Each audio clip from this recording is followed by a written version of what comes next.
नमस्कार साथियों, स्वागत है आप सभी का सौदागर के आज के इस नए वीडियो में। दोस्तों, आज इस वीडियो में हम बात करेंगे बिल्डर्स के लिए जो 50% प्रीमियम्स कम किए गए हैं और वो भी 2019-2020 के रेडी रेकनर को समझते हुए, जहां पे भी रेडी रेकनर ज़्यादा होगा वही कंसीडर किया जाएगा। तो सबसे पहले आपको ये समझना होगा आखिर ये प्रीमियम होता क्या है बिल्डर के लिए और इसे कट करने से क्या प्रभाव पड़ेगा। साथ ही साथ ये भी आप समझना चाहेंगे कि जिस तरीके से न्यूज़ में आया है कि स्टैम्प ड्यूटी जो है उस बिल्डर को वेव ऑफ करना होगा जो भी इस 50% प्रीमियम का बेनिफिट लेना चाहते हैं। तो क्या सच में ये होगा? आपका स्टैम्प ड्यूटी कम होगा? रेट में कितने फ़ायदे होंगे? ये सारा कुछ इस वीडियो में हम लोग कवर करेंगे। आप वीडियो को आखिरी तक देखें और आपके सारे कन्फ्यूजन को हम लोग ख़त्म करना चाहेंगे। आपका होगा फ़ायदा या होगा नुकसान या कोई फ़र्क नहीं पड़ेगा, ये सब कुछ जानेंगे। सबसे पहले मैं कोशिश करूंगा कि आपको जो बिल्डर का प्रीमियम होता है उसे समझा दिया जाए और इसे समझाने के लिए मैं बिल्डर को ही जोड़ लेता हूं, वासपूज्य कॉरपोरेशन के पार्टनर मिस्टर राहुल अजमेरा को। तो चलिए उनको कॉल लगाते हैं और उनसे जानते हैं आखिर बिल्डर के लिए प्रीमियम क्या होता है। हेलो। यार नमस्कार राहुल जी। हेलो, नमस्ते। या सर, तो बहुत बहुत धन्यवाद, पहले तो आपने अपना समय दिया सौदागर के लिए। एक्चुअली मेरे लिए खुशी की बात है कि सौदागर ने मुझे कांटेक्ट किया। I am also one of your subscribers and fans actually.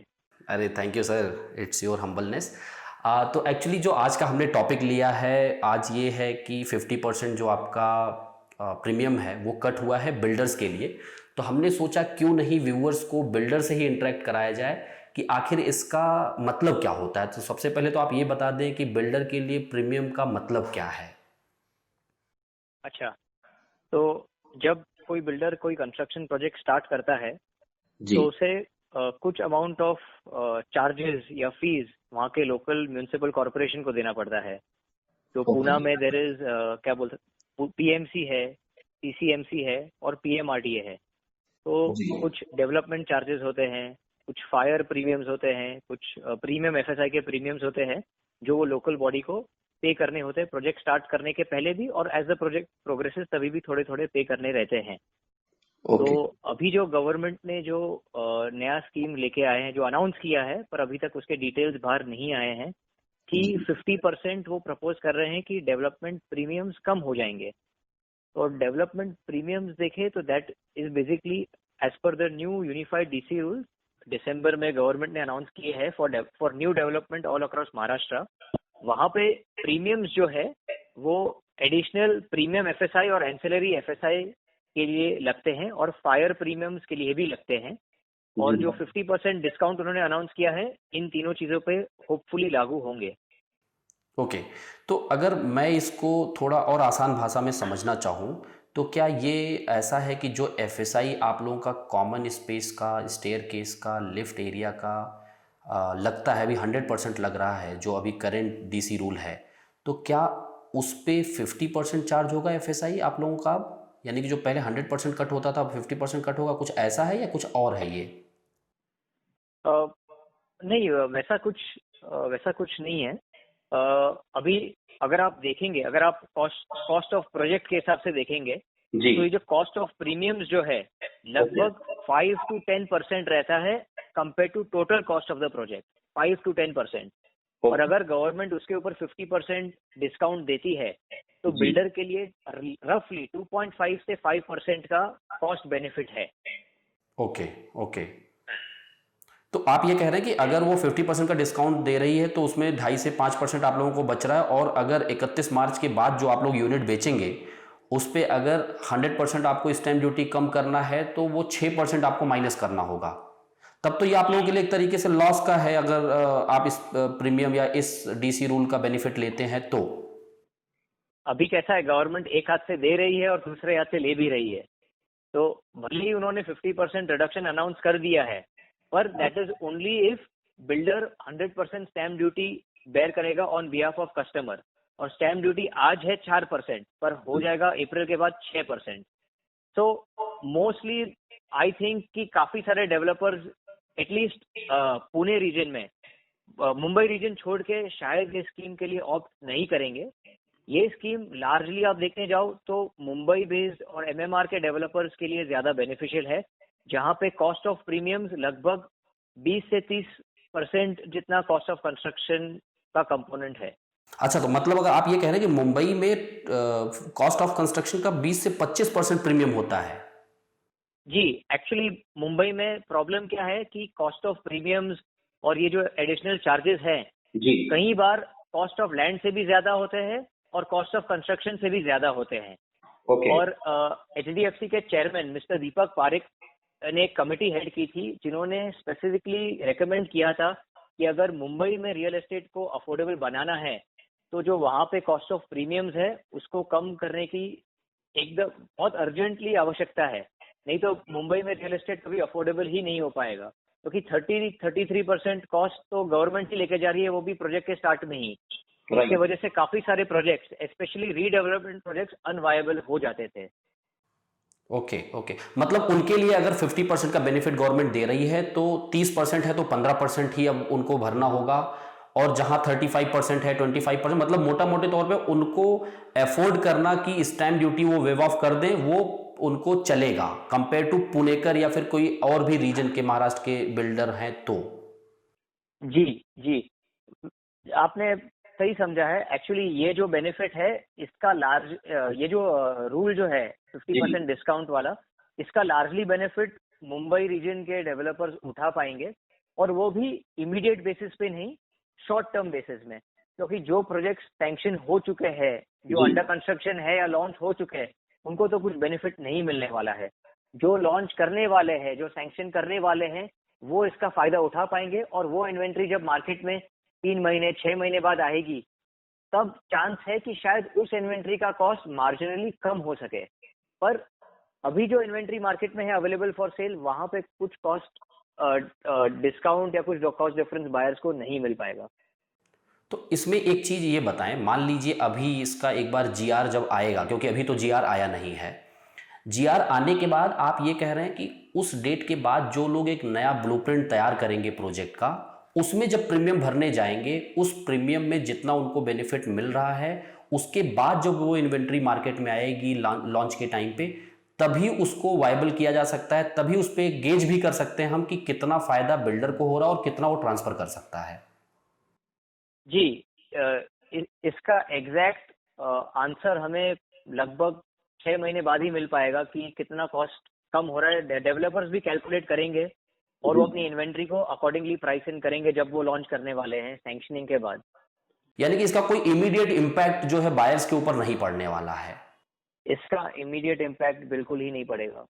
और दूसरी चीज ये भी है, क्योंकि मैक्सिमम बायर ये सोचते हैं कि वो ऐसी प्रॉपर्टी लें जिसका पोजीशन नजदीक हो, साल भर में, 1.5 साल में, 2 साल मैक्स। वो कोई भी बायर ऐसा नहीं चाहता कि वो एकदम इनिशियल स्टेज में किसी भी प्रॉपर्टी में एंटर करे, अनटिल अनलेस कि उनके पास फंड कम है या फिर उनका कुछ फंड जो है आने वाला है, और वो या तो फिर वो इनिशियल लेवल पे इन्वेस्ट कर रहे हैं। बाकी 80% 90% बायर जल्द से जल्द पोजीशन लेना चाहते हो। तो इसका मतलब ये है जो अंडर कंस्ट्रक्शन प्रॉपर्टी है उस पे इसका कोई भी इंपैक्ट नहीं है।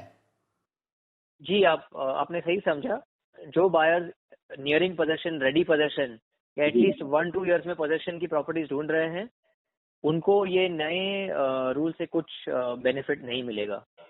दूसरा, राहुल जी, आपने एक चीज कहा कि 6 महीने बाद इसका रियल इम्पैक्ट दिखेगा या फिर जो भी है वो मार्केट में समझ में आएगा। इसका तो टाइम लिमिट ही 31 दिसंबर 2021, इसी साल के आखिरी दिन तक ही रखा गया है। तो मतलब ये कुछ ज्यादा इससे समय मिल नहीं रहा, बफर टाइम मिल नहीं रहा है बायर्स के लिए या फिर बिल्डर के लिए।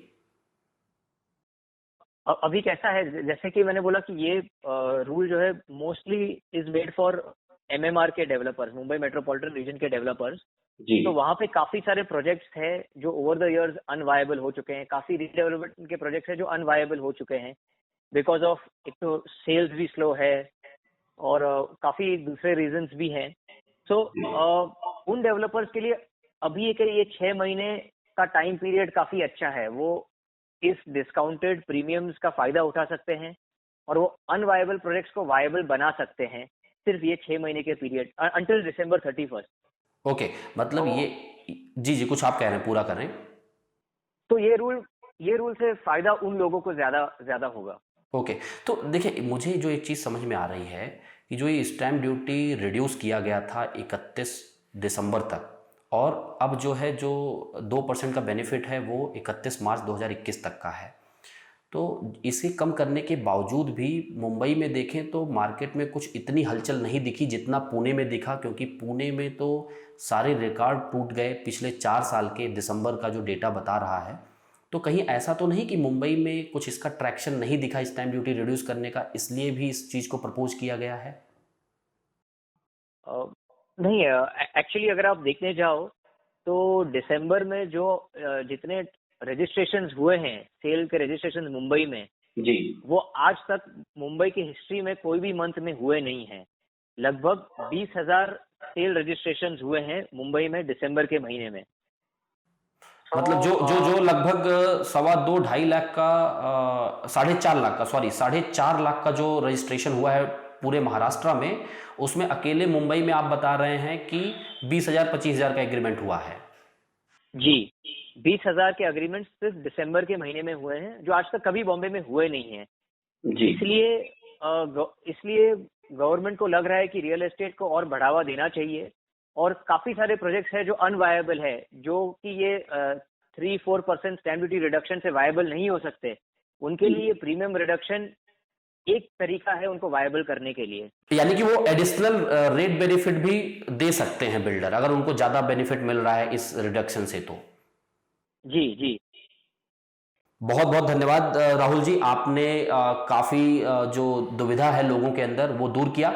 मैं आपका एक फाइनल कमेंट ये समझना चाह रहा था कि क्या ये जो लोगों के मन में कन्फ्यूजन था कि कहीं ऐसा तो नहीं कि 31 मार्च तक जो हमने 3% स्टैम्प ड्यूटी दिया है और जो आने वाले 31 मार्च तक जो हम 4% देंगे, जिन्होंने भर दिया उनके मन में ये कन्फ्यूजन था कि कहीं मेरा लॉस तो नहीं हो गया, और जो भरने वाले थे उनके मन में भी दुविधा थी कहीं ये 0 हो गया तो फिर मैं 4% क्यों भरूं। तो यानी कि आप इसमें ये कह रहे हैं कि उस पर कुछ इम्पैक्ट नहीं पड़ेगा। ये जरा आप थोड़ा सा अपना फाइनल कमेंट आप हमें बताएं, इसे समराइज करें। जिन बायर्स को अभी इमीडिएट बेसिस पे फ्लैट खरीदना है जी, उनके लिए ये नया 50% प्रीमियम रिडक्शन रूल बेनिफिशियल है ही नहीं। ये उन प्रोजेक्ट्स के लिए है जो अभी तक सैंक्शन हुए नहीं है या होने वाले हैं। तो वो बायर्स बिल्कुल निश्चिंत रहिए, आपका कुछ नुकसान नहीं हो रहा है। इनफैक्ट ये स्टैम्प ड्यूटी रिडक्शन का आप फायदा उठा लीजिए 31 मार्च तक, जो गवर्नमेंट ने दिया हुआ है, जो आज तक रिसेंट हिस्ट्री में हुआ नहीं है। तो आप अभी बेनिफिट में ही है कि आप 31 मार्च के पहले प्रॉपर्टी बुक करें, आपका वैसे ही 2 to 3% डिस्काउंट अपफ्रंट हो ही रहा है। बिल्कुल जी। बहुत बहुत धन्यवाद राहुल जी, आपने अपना कीमती समय सौदा घर के लिए दिया और बहुत सारे व्यूअर्स का और बायर्स का जो कंफ्यूजन था वो आपने दूर किया है। इसके लिए बहुत बहुत धन्यवाद और नमस्कार आपको। जी जी, थैंक यू वेरी मच, नमस्ते and very happy to help. Thank you so much sir. तो साथियों, ये थे mister Rahul Ajmera, partner Vastupujya corporation के। तो इन्होंने जैसा आपको बताया कि अब ये जो डीसी रूल नया आ रहा है, या फिर आप यूँ कहें कि जो रिडक्शन किया गया है, जैसे ही जीआर आएगा फिर इस पे नया ब्लूप्रिंट तैयार होगा। जो नए प्रोजेक्ट्स आएंगे उनकी जितनी सैंक्शनिंग अब आएगी, और फिर जब वो सैंक्शन हो जाने के बाद मार्केट में आएंगे, जिसका जो अवधि है लगभग 3 महीने से 6 महीने लग जाते हैं। यानी कि नए रूल के हिसाब से आप अपने प्रॉपर्टी को डिज़ाइन करिए, उसको रेस्पेक्टिव बॉडी से सैंक्शन कराइए, और वो सैंक्शन कराने के बाद आप मार्केट में उसको इंट्रोड्यूस करिए रेरा रजिस्ट्रेशन वगैरह के बाद। तो ये जो 4 से 6 महीने का समय जाएगा, इसके बाद ही ये तय हो पाएगा कि आखिर इसका कितना बेनिफिट मिलने वाला है। और कहीं ना कहीं जैसा राहुल जी ने भी बताया, इसका ज़्यादा फ़ायदा उन लोकेशंस पे होने वाला है जहाँ पे प्रीमियम्स के चार्जेस बहुत ज़्यादा हैं, जैसे कि मुंबई लोकेशन। तो आशा करते हैं दोस्तों आप लोगों का भी कन्फ्यूजन दूर हुआ होगा। आपके मन में कोई और दुविधा है तो भी आप कमेंट में लिख के बता सकते हैं। यदि आप कहीं पर प्रॉपर्टी देखना चाहते हैं तो सबसे पहले सौदा घर के वीडियोस को देखिए, आपके बहुत सारे कन्फ्यूजन दूर हो जाएंगे। जल्द मिलेंगे एक नए वीडियो के साथ, एक नई जानकारी के साथ। तब तक के लिए धन्यवाद, नमस्कार।